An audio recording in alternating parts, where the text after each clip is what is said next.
Well, Carolyn, if the governor announces tomorrow that there will be an EFM for Detroit, Detroit has 10 days to appeal. And if the governor announces an EFM, we wondered what that would mean for Detroit. So we went out to Pontiac tonight, where there has been an EFM for several years. If you embrace it, a lot of changes will come and come more quickly, and it will be better for the city than if you fight it. You know this has to happen. You know these changes have to take place. It's so much easier and so much better if you cooperate.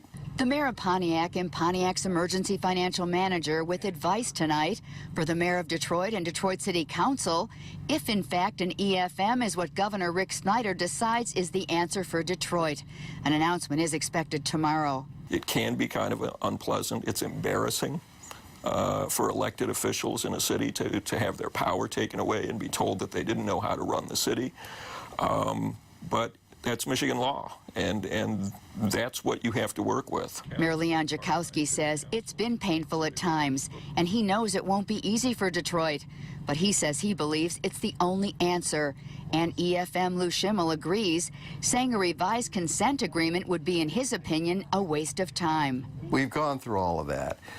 That isn't the answer. We need, or Detroit needs now, an emergency manager working with the mayor and hopefully the council. Schimmel admits being an EFM isn't easy. I've gotten used to the fact that criticism, harsh criticism, is part of the job. Schimmel has a job. He has a job. He had a job when he came here, to destroy us. Many residents resist the situation, but city council members in Pontiac still show up for meetings with no pay.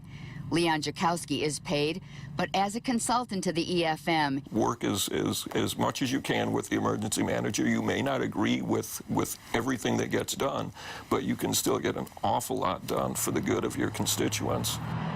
Now, both Jakowski and Lou Schimmel say they believe that if the governor does announce an EFM for Detroit, it should be someone from the outside with no ties to the city.